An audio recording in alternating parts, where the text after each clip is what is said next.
Merci à vous, fidèles téléspectateurs de Canal 3 Niger. L'entretien de la semaine reçoit l'un des pionniers de l'enseignement professionnel et technique privé au Niger, M. Videgla Auguste, président directeur général du groupe Sodesi Bénin Niger, président également de la Fédération africaine de l'enseignement professionnel et technique. M. Videgla Auguste est aussi un homme politique dans son pays, le Bénin, où il est vice-président de l'Alliance Union fait la Nation et président du Parti Rassemblement des Béninois pour une nouvelle vision RBNV du Bénin. Monsieur le PDG, merci de nous recevoir chez vous. Commençons tout naturellement par cette passion que vous avez pour l'enseignement professionnel et technique. Qu'est-ce qui explique cela? Très bien, je vous remercie pour cette invitation, messieurs les journalistes. En fait, la passion pour l'enseignement professionnel trouve sa réponse au fait que la formation professionnelle est la base du développement de toute nation, la base du développement de toute communauté. Donc, nous nous sommes dit que pour contribuer en tant que citoyens au développement de notre nation, au développement de l'Afrique, il fallait nous investir en formation professionnelle et apporter un plus à la formation de la jeunesse africaine. Et vous pensez l'avoir fait, vous pensez avoir atteint cet objectif aujourd'hui? Parce qu'on se rappelle bien que votre école est l'une des premières à ouvrir ses portes en fait au Niger. Est-ce que vous pensez avoir contribué justement en ce sens? Absolument. Nous avons durant 20 ans, pratiquement 25 ans, formé pratiquement près de 35 000 étudiants. 35 000 ici au Niger et au Bénin.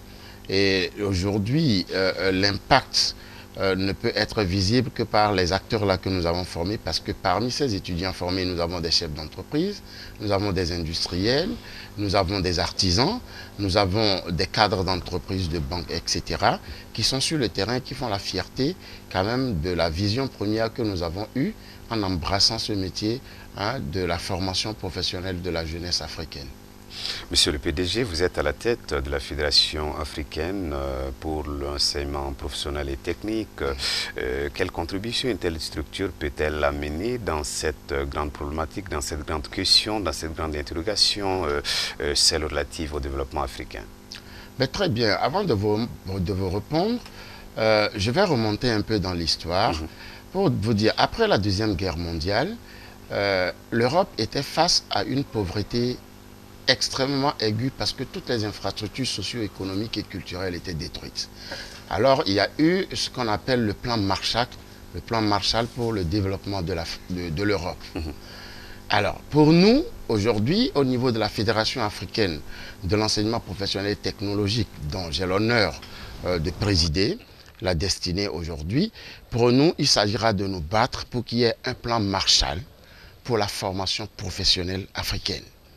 Parce que l'orientation professionnelle, l'ensemble de nos gouvernants n'ont pas encore pris conscience du rôle effectif que pourrait jouer le sous-secteur de l'enseignement professionnel et technologique dans le développement de nos nations. Est-ce qu'on peut en savoir la cause? La cause, c'est que l'orientation politique de l'Afrique et des régimes au pouvoir, la plupart du temps est basée sur les richesses et les matières du sous-sol, sur le commerce au niveau tertiaire, c'est-à-dire les échanges économiques et commerciaux, alors que la base de tout développement repose d'abord sur la production.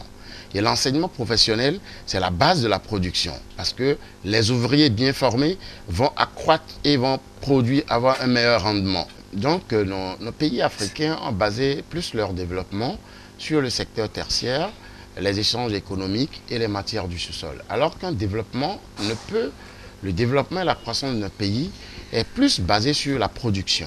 Et la base de la production, c'est le tissu industriel, c'est le tissu artisanal, c'est le tissu culturel du pays. Et ce tissu industriel, culturel, artisanal, etc. repose sur la qualité des ouvriers, des ingénieurs, des techniciens formés. Et si des techniciens formés en quantité et en qualité sont disponibles dans un pays, alors le pays est sur la voie du développement. C'est pourquoi on dit qu'il y a de richesses que d'hommes. Je prendrai en exemple la Tunisie. Oui. La Tunisie qui, en termes d'indice de développement, est pratiquement le premier pays en termes d'indice du développement que publie le Programme des Nations Unies pour le développement chaque année. Et pourquoi? Alors que la Tunisie n'a pas de matière de sous-sol. la Tunisie a basé son développement sur la formation des hommes. Aujourd'hui, des Allemands, des Portugais, des Espagnols, même des Américains viennent en Tunisie chercher des techniciens et des ingénieurs pour aller les exploiter dans leurs usines, etc. et tout. Donc vous voyez un peu l'importance que revêt la formation professionnelle pour l'Afrique. Et tantôt je parlais de plan Marshall. Le plan Marshall consisterait à investir énormément dans la formation des hommes, des femmes, des jeunes, des artisans, pour que l'Afrique soit dotée d'hommes et de femmes et d'hommes capables d'amorcer et d'impulser le développement de l'Afrique. Au-delà de l'enseignement professionnel, qui serait vraiment un atout pour l'Afrique, pour le développement, pour son développement, quels sont les chantiers ou les stratégies que vous pensez que l'Afrique doit déployer justement pour amorcer son décollage en fait économique? Je situerai les chantiers à aborder par d'abord nos États, ensuite l'Union africaine et nos regroupements sous-régionaux tels que l'UEMOA, la CEDEAO, la CEMAC, l'Union du Maghreb, etc. Qui est d'abord sur un premier axe, un plan décennal de développement de l'enseignement professionnel. Le deuxième axe constituera à définir des curricula qui sont en rapport avec les enjeux de développement industriel, culturel et artisanal de l'Afrique. Parce que, vous savez, nous perdons souvent de vue une chose, c'est que la culture est aussi la base du développement. Mais la formation professionnelle permettra en ce moment de donner une base culturelle à l'Afrique. L'Afrique est obligée de consommer la culture exportée. Nous devons travailler aussi sur ce plan. Donc, c'est le deuxième axe. Le troisième axe, évidemment, c'est de doter l'Afrique et nos pays africains de centres de formation qui existent déjà. Il faut leur apporter des mises à niveau, des renforcements. Il faut investir en termes d'équipement, en termes de financement et de mise à niveau des ressources humaines qui enseignent dans ces centres de formation, dans ces universités, dans ces écoles polytechniques, etc. Et je pense aussi que le budget alloué au sous-secteur de la formation professionnelle doit pouvoir être le même que le budget alloué à la sécurité, à l'armée, parce que le développement et le futur de l'Afrique reposent sur justement la formation professionnelle. Monsieur le PDG, j'aimerais revenir justement sur le premier volet que vous avez évoqué, à savoir le plan décennal de développement de la formation. C'est un peu ce que vous voulez dire. En quoi va-t-il consister? Ben, ce plan décennal de développement de l'enseignement professionnel va consister d'abord à doter le sous-secteur de l'enseignement professionnel de textes juridiques, de textes organisationnels solides, pas seulement au niveau étatique. Si nous prenons par exemple l'exemple du Niger, le ministère de l'enseignement professionnel a été créé justement sous notre plaidoyer intensif entre 2000 et 2005. Finalement, le premier ministère de la formation professionnelle et technique a vu le jour en 2006. Jusqu'à aujourd'hui, le ministère fait des efforts énormes et très encourageants. Nous tenons à féliciter les autorités de ce département ministériel pour les efforts qui sont faits, mais il faut qu'ils le fassent encore plus. Je donne un exemple. En 2008, en collaboration avec le ministère de la formation professionnelle et technologique, j'ai organisé en association avec l'enseignement, l'Union française de l'enseignement professionnel et technologique, une formation de mise à niveau de tous les chefs d'établissement du Niger. Ça a été une réussite et je pense que les chefs d'établissement ont tiré une substantielle compétence de cette formation. Donc, de tels genres de formations doivent être multipliés et en direction des chefs d'établissement et en direction des acteurs que sont les enseignants. Parce que l'enseignement professionnel est un domaine spécifique, ce n'est pas un domaine d'enseignement général, donc ça a ses spécificités. Un enseignant qui a son diplôme et qui vient enseigner dans l'enseignement professionnel doit d'abord suivre une formation ou une mise à niveau. Mais par manque de ressources, par manque de structures de formation, les enseignants qui interviennent dans les écoles, universités et les polytechniques n'ont pas souvent la base pédagogique requise pour donner les rudiments techniques et technologiques aux étudiants. Donc, l'autre axe qu'il faut mettre en place, c'est l'emploi des jeunes. Vous savez, l'emploi des jeunes est une préoccupation. Une chose est de former les jeunes, une chose est que ces jeunes puissent s'insérer dans le tissu économique, dans le tissu social et culturel.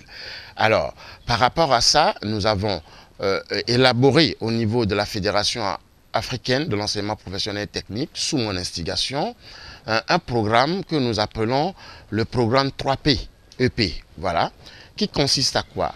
C'est celui au niveau de chacun de nos États de créer une structure centrale, mais décomposée en 3 structures, qui vont s'implanter dans l'ensemble des communes ou départements, ça dépend de la dénomination politique et géographique de chaque pays.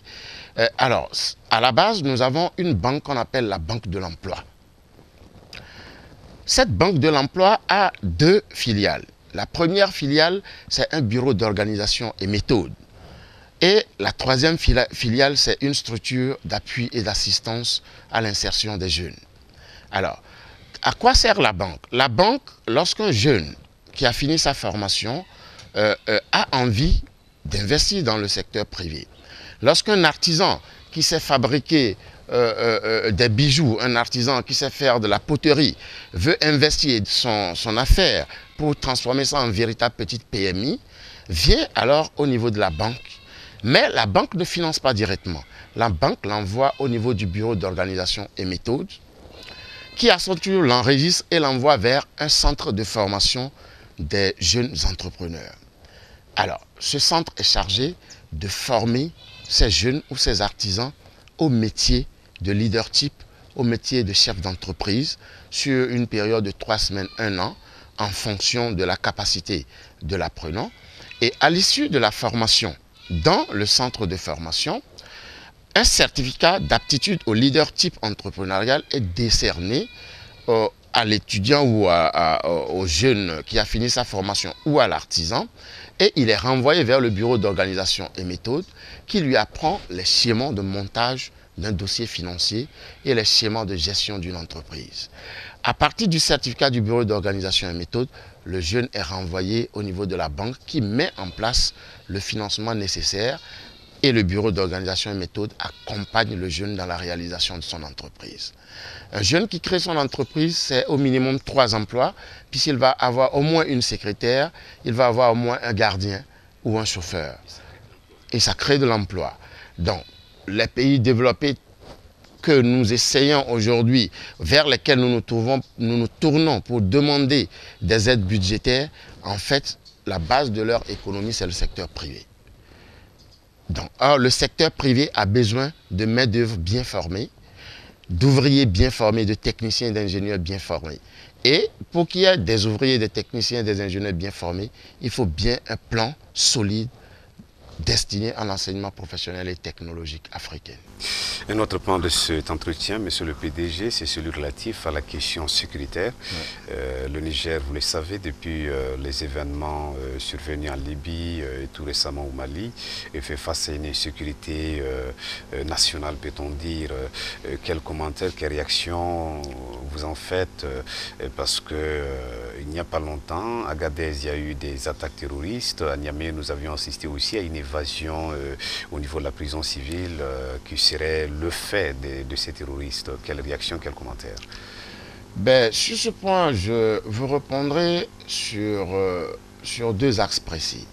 Le premier axe rejoint toujours la formation professionnelle et technologique. Je ne maîtrise pas l'origine et les aspirations profondes des rebelles et de la rébellion. Nous avons subi plusieurs phases successives de rébellion au Niger. Nous avons vu en Algérie et récemment au Mali, où les djihadistes se sont même introduits dans les revendications un peu ethno-géographiques des Touaregs, de l'Azawad, etc. Et tout. Donc, ces revendications ou ces rébellions, ne faut-il pas plutôt réfléchir et sur un plan politique et sur un plan de développement? Sur le plan politique, il est évident que nous laisserons le choix aux politiciens de réfléchir sur les questions profondes liées à ce niveau. Nous, sur le plan professionnel, le développement des régions où naissent les rébellions, souvent, nous constatons qu'il y a un déficit en fait d'investissement dans le domaine de la formation des hommes, dans le domaine des infrastructures, dans le domaine socio-économique d'une manière générale.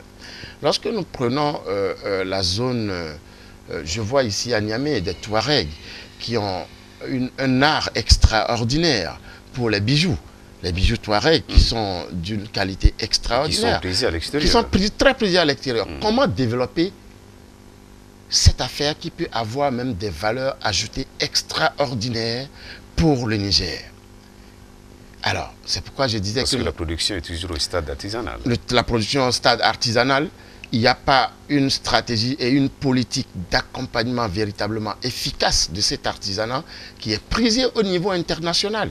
Moi, chaque fois que je suis en mission, on me demande, ah monsieur, vous nous amenez des boîtes de bijoux, vous nous amenez la croix d'Agadez, vous nous amenez même le kilishi du Niger, qui est un art extraordinaire, unique au monde.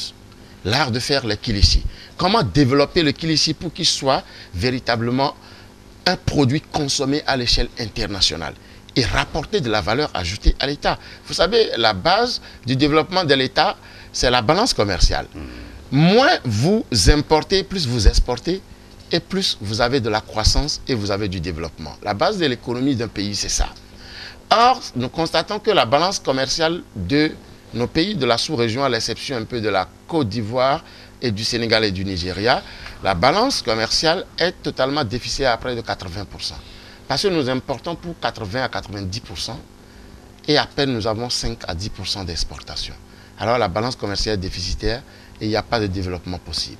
Donc je reviens sur le point sécuritaire pour dire que il nous faudra toujours faire peut-être un petit plan Marshall pour ces zones où tout le temps naissent les rébellions, pour apporter, mettons, une réponse à la formation des jeunes de ces régions, pour apporter une réponse, mettons, au développement des infrastructures socio-économiques de ces régions.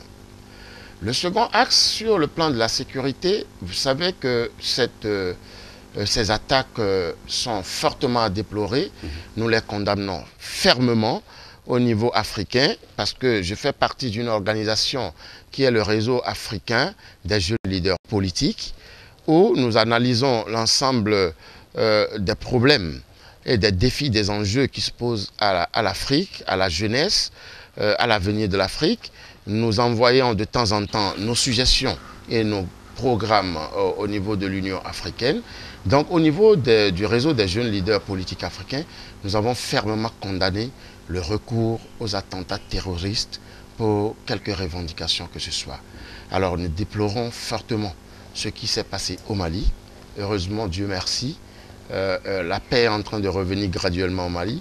Les élections sont déroulées dans une paix extraordinaire qui nous a surpris et nous félicitons le peuple malien à ce niveau et nous félicitons aussi le peuple nigérien pour le calme qu'il a su garder face aux différents attentats qui ont provoqué des morts dans les vaillantes forces de l'ordre de défense et de sécurité ainsi que parmi quelques civils.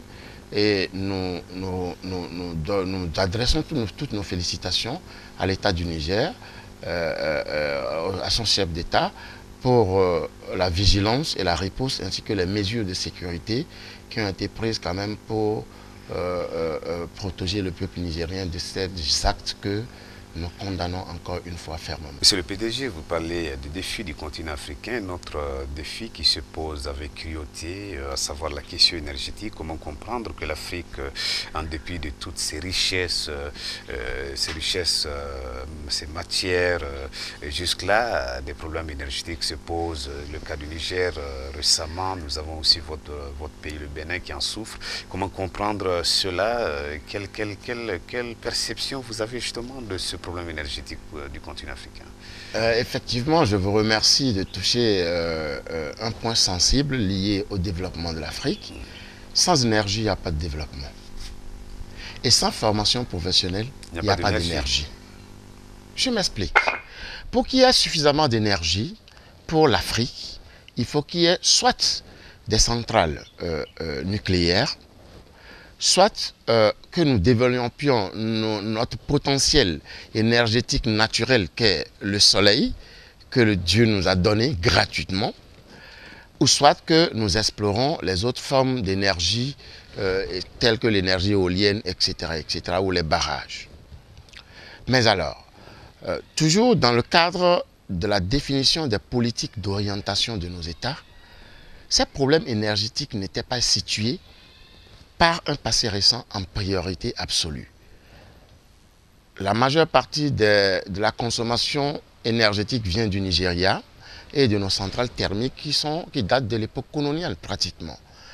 Si nous prenons le cas du Niger, le Niger est le premier producteur mondial d'uranium. C'est grâce à l'uranium du Niger que toutes les centrales nucléaires à travers le monde entier fonctionnent. Et ces centrales nucléaires alimentent pratiquement près de 4 milliards d'êtres humains en Occident, en Asie, au Moyen-Orient, etc.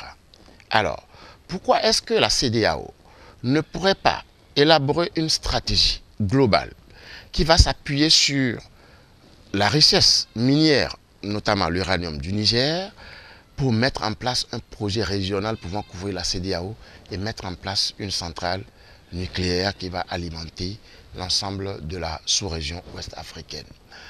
Le second axe à explorer est celui de la richesse naturelle qu'est le soleil. En Occident, nous n'avons pratiquement que 3 mois de soleil sur un an, sur 12 mois. En Afrique, nous avons 11 mois de soleil sur 12. Alors, comment mettre en place des techniques et des stratégies pour développer l'énergie solaire en Afrique pour le bien de nos populations? Le troisième point, nous avons des cours d'eau importants, notamment le projet barrage de Kandaji, qui est un projet qui a démarré lentement, mais qui a pris trop de temps parce que ce projet date de près de 30 ans, mais n'arrive pas à prendre forme. Heureusement que les autorités nigériennes ont donné un coup de fouet à ce projet qui commence pas à démarrer. Le Bénin est en train d'initier un projet qu'on appelle le projet du barrage d'Adjarala, ça s'appelle. Et nous avons une centrale un peu sous-régionale qui alimente le Bénin, le Togo, un peu le Niger aussi, qui est le barrage d'Akosombo dans le Ghana. Donc, c'est des micro-projets. La Côte d'Ivoire a un grand barrage aussi qui alimente un peu une partie du Togo. Je ne sais pas si le Niger fait partie. Mais le problème énergétique est un véritable problème. Le plus grand barrage d'Afrique qui devait voir le jour se trouve au Congo démocratique. Mais malheureusement, ce barrage n'est pas encore fonctionnel depuis près de 50 ans qu'il a vu le jour. Parce que c'est un barrage qui pouvait alimenter toute l'Afrique et même suffire à exporter l'énergie vers d'autres horizons. Donc le problème énergétique doit être au cœur des réflexions politiques de nos dirigeants, doit être au cœur des stratégies justement liées au développement du sous-secteur de l'enseignement professionnel et technologique. Parce que ce soit les centrales nucléaires, les barrages, l'ensemble des grandes structures qui pourront être mises en place pour résolver le problème d'énergie que nous avons, il faut des hommes formés pour accompagner ces unités de production énergétique.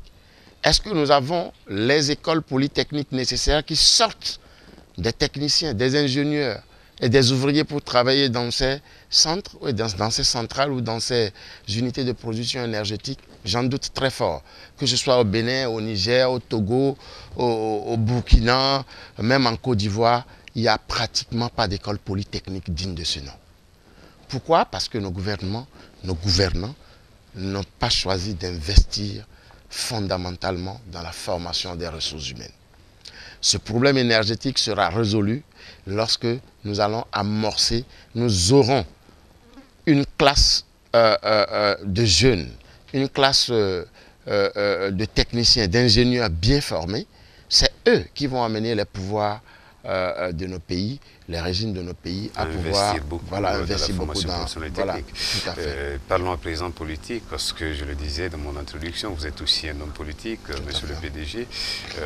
Un des problèmes qui se pose toujours au continent africain et qui sape son développement, l'instabilité politique, l'instabilité institutionnelle. Votre pays en a été victime maintes fois, la trituration justement des textes fondamentaux. Décidément, c'est des pratiques politiques qui ont du beau jour en Afrique, monsieur le PDG. Comment vraiment comprendre cela et comment peut-on arrêter justement cette dérive? Je vous remercie, monsieur Dibo. Malheureusement, c'est un mal chronique pour l'Afrique et c'est le premier même mal que l'Afrique doit pouvoir circoncire. Et nous, au niveau du réseau des jeunes leaders politiques africains, au niveau de mon parti politique, au niveau de l'alliance de partis auquel j'appartiens, nous menons des réflexions profondes sur comment il faudra refonder nos États en Afrique.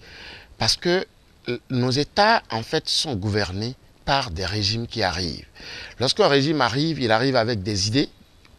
Ce régime est, mettons, le début et la fin, entre griffes. Et lorsque ce régime change, un autre vient, il recommence à zéro. Et nos États, nous avons l'impression, fondus sur place. Parce qu'il n'y a pas réellement des politiques étatiques définitives pour nos nations, mais il y a des politiques de régime pour nos États. Donc il faudra fondamentalement que chaque nation, même au niveau de nos regroupements régionaux, ce qui a salué d'ailleurs même, vous voyez les traités de convergence de l'UEMOA, au niveau de la libre circulation des personnes et des biens, au niveau des échanges commerciaux, des barrières douanières, etc. C'est des éléments qui tendent graduellement à créer véritablement un espace étatique. Donc nous avons au sein de nos pays, à l'intérieur de nos propres frontières, nous avons des frontières. Si nous prenons le Bénin, il y a des clivages nord-sud qui existent.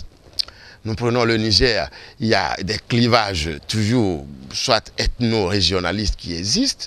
Nous prenons le Togo, la Côte d'Ivoire. Vous avez vu, la Côte d'Ivoire a traversé 10 ans de crise pour une question un peu régionaliste, hein, entre le nord, le sud, les Baoulés, les Bété et les Dioula. Donc nous pensons que aujourd'hui l'Afrique, il faut refonder nos États pour asseoir nos États sur des bases saines et non sur des régimes politiques qui arrivent au pouvoir. Parce que chaque régime politique vient avec ses ambitions, vient avec sa stratégie, alors qu'en Occident, nous constatons que les États sont immuables. Les régimes qui arrivent ne font qu'appliquer des règles qui sont déjà préétablies. Il faut qu'au niveau de l'Afrique, nos institutions soient consolidées. Nos institutions ne sont pas consolidées parce que chaque régime qui arrive, en fait, met en place les institutions ou phagocyte les institutions en fonction de sa volonté. Ce n'est pas du tout pour demain matin que l'Afrique pourra se développer tant que nous n'arriverons pas à refonder nos États. Qu'en est-il de la question de la remise en cause des textes fondamentaux? Ben, la question de la remise en cause des textes fondamentaux, ce n'est pas la remise en cause. C'est des ambitions pour se pérenniser au pouvoir, comme ça s'est vu au Sénégal, comme c'est en cours de préparation au Burkina Faso, comme c'est en cours au Togo, comme un peu partout, comme en Algérie, où malgré qu'on sait que Bouteflika a quand même atteint un certain âge, il a fallu modifier la constitution pour qu'il reconduise son mandat. C'est la même chose qui se passe au Bénin. Le chef de l'État veut modifier la constitution pour des problèmes de sécurité, des problèmes d'imprescriptibilité des crimes économiques, mais en même temps, en changeant le préambule de la constitution, on entre dans une nouvelle république. Et lorsque on entre dans une nouvelle république, les 2 mandats qu'il aurait fait reviennent à zéro, il peut se représenter pour un nouveau mandat. Enfin, c'est des subterfuges. Il faut que ça s'arrête tout de même. Il faut que ça s'arrête. Et pour que ça s'arrête, c'est la conscience africaine. C'est la jeunesse africaine. C'est vous, monsieur Dibo.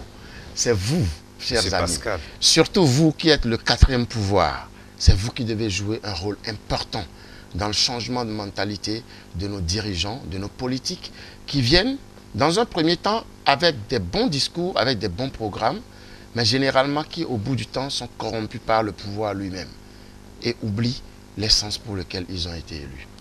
Merci, monsieur le PDG, pour cet entretien que vous venez de nous accorder. Chers téléspectateurs, nous sommes à la fin de cet entretien de la semaine. Nous recevions pour vous monsieur Auguste Videgla. Monsieur Auguste Videgla est président directeur général du groupe Sodesi Bénin-Niger. Merci, ce sera la prochaine.